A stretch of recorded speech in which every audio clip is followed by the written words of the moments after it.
Hey, what's up, guys? So you have an iPhone and you're watching a video on Instagram, Snapchat, or TikTok, and there's no sound. I'm going to give you guys a couple solutions to get you up and running right now. This will help 50% of you guys right now. Okay, so very, very simple. So right now, go to the Instagram video or Snapchat video, wherever you're not having sound right now.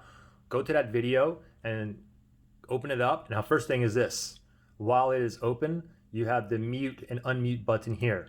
Okay, so if you have it like up or you have it down, and you can see that little orange in here, that means it's on mute. So if you pop this up, then silent mode is off.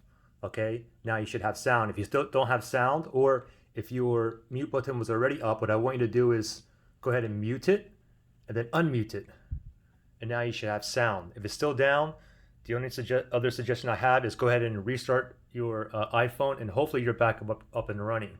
Like I said, this will work for 50% of you guys. If this worked for you, give me a thumbs up. If it didn't, give me a thumbs down so everybody can see. Good luck.